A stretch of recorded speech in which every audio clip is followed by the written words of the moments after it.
بہت سارے افراد علماء جو ہیں وہ جی ہاں شہید کیے گئے، دیگر مسالک سے، مختلف سیاسی جماعتوں سے، جی ان سب میں ایک قدر مشترک جو تھی وہ یہی تھی کہ وہ حق کی بات بتانے والے، لوگوں کو سچائی کا راستہ دکھانے والے اور انصاف نافذ کرنے کی بات وہ کیا کرتے تھے۔ جی وہ اللہ والے، وہ اہل اللہ والے، علم، وہ اللہ والے علماء، نیک، وہ فقہا، اللہ اکبر۔ ایک عام آدمی بھی ڈاکٹر صاحب وہ جب دین کی بات کرتا ہے، سچائی کی بات کرتا ہے، ہدایت کی بات کرتا ہے، ہدایت وہ جو اللہ کی طرف سے آتی ہے، تو ایک عام یعنی عامت الناس میں بھی اب یہ وقت آ گیا ہے جسے کہتے ہیں نا کہ نوبت بیں جا رسید، کہ لوگ اسے اچھا نہیں سمجھتے بلکہ اسے بے وقوف سمجھتے ہیں۔ وہ ایک خاتون جو دین پہ عمل کرتی ہے، جو حجاب کرتی ہے، جو گھر میں رہتی ہے، جو شوہر کی خدمت کرتی ہے، جو بچوں کی تربیت کرتی ہے، ارے یہ تو گھر میں بند ہے، یہ خاتون یہ پڑھی لکھی ہیں، باہر نہیں نکلتی، جبکہ وہ خاتون جو گھر سے باہر نکل رہی ہیں یا تمام کام جو ایک نیک خاتون کر رہی ہیں اس کا الٹ کرتی ہیں، تو ان کی معاشرے میں عزت، وقار، توقیر اس میں اضافہ ہوتا رہتا ہے، اور سے اور ہوئے جاتے ہیں معیار وفا، ان کی محفل میں کوئی کیا دل و جان لے جائے۔ دیکھیے انیق بھائی، آپ نے یہ بہت اچھی بات کہی، اللہ تعالیٰ بھی بالکل یہی بات فرماتے ہیں۔ دیکھیے اللہ تعالیٰ کے ہاں جو معزز ہے، معزز تو اسی کو کہا جائے گا۔ ہم انسان دنیا میں کس کو عزت دیتے ہیں اور کس کو کمتر سمجھتے ہیں، اس کا معیار، اس کا پیمانہ تو قرآن اور اللہ کے رسول صلی اللہ علیہ وسلم ہے۔ وہ معیار اگر ہے اور وہ پیمانہ اگر ہمارے سامنے موجود ہے تو پھر اس بات کی فکر نہیں کرنی چاہیے کہ اگر کوئی شخص ہمیں جو ہے وہ اچھا نہیں سمجھتا یا ہمارے بارے میں کوئی الٹا سیدھا تبصرہ کرتا ہے، ہمیں یہ دیکھنا چاہیے کہ ہمارا کردار کیا ہے۔ جیسے آپ نے خواتین کا ذکر کیا، بالکل اسی طرح کا ہمیں نظر آتا ہے کہ جو شخص جو ہے وہ ایمانداری کے ساتھ اپنی تجارت کرتا ہے، کاروبار کرتا ہے، اس کو لوگ کہتے ہیں یار کس زمانے میں رہ رہے ہو۔ جو اپنا کام نکلوانے کے لیے رشوت نہیں دیتا، اس کو بھی تانے دیتے ہیں یار تم کس زمانے میں رہ رہے ہو۔ تو اس کا مطلب یہ ہوا کہ وہ زمانہ آ گیا ہے کہ جب نیکی کرنا مشکل ہوتا چلا جا رہا ہے اور برائی کرنا نسبتاً آسان ہوتا چلا جا رہا ہے، اور ہر میدان میں، صرف اس میں نہیں بلکہ حیا کی حفاظت کرنا زیادہ مشکل ہو گیا ہے بے حیائی کے راستے پر چلنے کے مقابلے میں۔ سبحان اللہ۔ ذرائع کی آپ نے بات کی ہے ڈاکٹر صاحب، دین کیا فرماتا ہے کسی اسٹیٹ، خاص طور پہ مسلمان ریاست میں سد ذرائع کی کیا اہمیت ہے اور یہ کس کی ذمہ داری ہے؟ دیکھیں سد ذرائع کا بھی جیسے ہم نے پہلے بھی ذکر کیا، اس میں بھی دونوں کی بیک وقت ذمہ داری ہے، لیکن ریاست کی زیادہ بڑی ذمہ داری ہے۔ ریاست کی زیادہ ذمہ داری، زیادہ بڑی ذمہ داری ہے، اس لیے کہ وسائل اس کے پاس ہیں، نظم اس کے پاس ہے، وہ کوئی قانون بنا سکتا ہے، وہ ادارہ، قوت نافذہ اس کے پاس ہے۔ اسلامی جمہوریہ پاکستان میں کس لیے کس طرح شراب کی دکانیں کھلی ہوئی ہوتی ہیں، شراب کی فیکٹریز کیسے کام کر رہی ہیں، سود کا کام کیسے ہو رہا ہے۔ فَإِن لَمْ تَفْعَلُوا فَأَذَنُوا بِحَرْبٍ مِّنَ اللَّهِ وَرَسُولِهِ، یہ أَفَتُؤْمِنُونَ بِبَعْضِ الْكِتَابِ وَتَكْفُرُونَ بِبَعْضٍ۔ ڈاکٹر صاحب آپ فرمائیے، میں چاہتا ہوں آپ بات کریں زیادہ اس پر۔ دیکھیے ہم نے تو یہ مسلسل ذکر کیا اور آئندہ بھی کرتے رہیں گے کہ سسٹمز، نظام یہ افراد کو ایک قاعدے میں لے کے آتا ہے۔ کسی معمولی بات کو بھی اگر سسٹم اور قاعدہ اچھا بنانا چاہے تو وہ بہت بڑے فائدے کا ذریعہ بنتا ہے، اور اگر بہت بڑے کام ہیں ان کے لیے بھی جو ہے وہ ادارے کام نہ کریں تو بالکل اس کا نتیجہ صفر نکلتا ہے۔ اس لیے ہم دیکھتے ہیں جن کا حوالہ بھی آپ نے دیا، یہی حوالے ہمارے ہیں، اس کے علاوہ کیا ہے؟ دیکھیے ہم نے اپنی معیشت کو بہتر بنانا ہے، جس میں دیانتداری کے ساتھ کاروبار کرنا اور رشوت جو ہے وہ اس کا بازار نہ ہونا اور کسی کو دھوکہ نہ دینا، یہ انفرادی عمل نہیں ہے، اس کو باقاعدہ ایک اجتماعی نظام کا حصہ بنا دیا جائے تو تب کہیں جا کر ہمیں اس کا اثر دکھائی دیتا ہے۔ ہمیں اپنی معیشت کو مضبوط بنانا ہے لیکن اللہ تعالیٰ کی نافرمانی کر کے نہیں۔ جی دیکھیے باقی ہم حق بعض تک- ملکوں کا جو حق حوالہ تک دیتے ہیں، ڈاکٹر صاحب آپ کی اجازت سے حق تک پہنچنے کے لیے کیا باطل کو وسیلہ بنایا جا سکتا ہے؟ ناممکن ناممکن ناممکن۔ ناممکن، اس لیے کہ گندے پانی سے آپ کسی گدلے یا خراب چیز کو دھو نہیں سکتے، جی بالکل، وہ مزید اس کے گٹر اندر کے پانی گندگی سے پیدا ہو وضو جائے، کر کے نماز وہ نہیں پڑھی جا نماز نہیں سکتی۔ پڑھی جا سکتی۔ اس کا مطلب یہی ہے کہ ہمارے نظاموں کے اندر جو خرابیاں موجود ہیں، اور وہ چھوٹی نہیں ہیں، جی ہاں، بہت بڑی بڑی ہیں، اور ان کا شمار کرنا یا گننا وہ بہت آسان ہے، سبھی لوگوں کو پتہ ہے، لیکن ہیں وہ بہت بڑی، اور ہم مسلسل انہیں اگنور کیے جا رہے ہیں، مسلسل۔ پھر ہماری بات جو ہے وہ محض صدا بصحرا ہو جاتی ہے، جی ہاں، اور لوگ سمجھتے ہیں کہ جی ہاں، یہ ان کا تو کام ہی ہے کہ لوگوں کو واز کرنا۔ یہ واز نہیں ہے، یہ اللہ تعالیٰ کی بات ہے، اور اس کے دین کا وہ پیغام ہے جی جو ہمیں پوری قوت کے ساتھ جو ہے وہ بیان بھی کرنا ہے، پورے اعتماد کے ساتھ لوگوں کو بتانا بھی ہے، جی اور اسے باقاعدہ قانونی تحفظ بھی جی، اسے اور یہ ملنا امت کی چاہیے۔ ذمہ داری ہے۔ یا ایھا الرسول بلغ ما انزل الیک من ربک، اے رسول صلی اللہ علیہ وآلہ وسلم آپ پہنچا دیجئے وہ اللہ کا کلام جو آپ پر نازل ہو رہا ہے۔ ختم نبوت ہو گئی، کار نبوت باقی ہے۔ ٹھیک ہے ڈاکٹر صاحب، میں آپ کا بڑا ممنون، بڑا شکر گزار۔ خواتین و حضرات، یہ 2-3 پوائنٹس آخر کے رہ گئے تھے کہ ان کو دردناک سزا کی خوشخبری سنا دیجئے۔ ان کے اعمال دنیا اور اعمال آخرت دونوں برباد ہو گئے، اور ان کا کوئی مددگار نہیں ہے۔ اللہ اکبر۔ جو دین کی بات پیش کرتے ہیں، اللہ انہیں کبھی نہیں چھوڑتا، وہ کبھی تنہا نہیں ہو سکتے۔ تو حسبنا اللہ و نعم الوکیل، نعم المولا و نعم النصیر۔ خواتین و حضرات، بہت ساری باتیں مزید ہو سکتی ہیں۔ ڈاکٹر حبیب الرحمن عاصم جیسا عالم ہمیں دستیاب ہے، تو جی چاہتا ہے کہ بار بار ان سے سوالات کیے جائیں، سیکھا جائے ان سے۔ اللہ تعالی ہمارے علماء کو سلامت رکھے۔ وقت مکمل ہوا ہمارے آج کے پروگرام کا کوئز۔ کل کا سوال یہ تھا کہ حضرت نوح علیہ السلام کو کتنے سال کی عمر میں نبوت ملی؟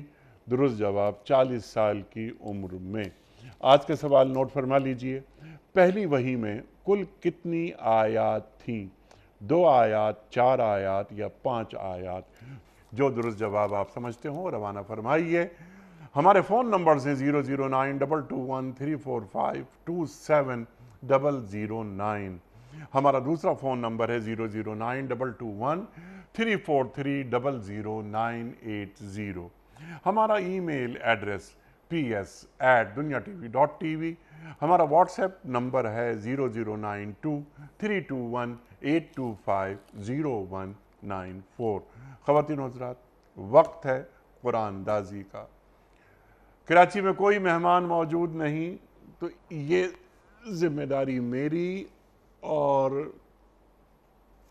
آج کے ونر ہیں طاہر محمود صاحب، تراڑ، آزاد ریاست جموں کشمیر۔ طاہر محمود صاحب، آپ کو بہت بہت مبارک۔ دنیا ٹی وی کی جانب سے دینی کتب پر مشتمل یہ گفٹ ہیمپر ہم آپ کی خدمت میں بذریعہ کوریئر روانہ کر رہے ہیں۔ پیام صبح کا اختتام ہوتا ہے روزانہ ایک قول پر، اور وہ قول ہوتا ہے صاحب نہج البلاغہ امیر المومنین حضرت علی مرتضیٰ کرم اللہ وجہہ کا۔ آپ فرماتے ہیں، جس نے لڑائی جھگڑے کو اپنا طریقہ بنا لیا، اس کی رات کبھی صبح میں تبدیل نہیں ہوئی۔ جس نے لڑائی جھگڑے کو اپنا طریقہ بنا لیا، اس کی رات کبھی صبح میں تبدیل نہیں ہوئی۔ اللہ اکبر۔ اپنے میزبان انیق احمد کو کل تک کے لیے اجازت دیجیے۔ خدا حافظ۔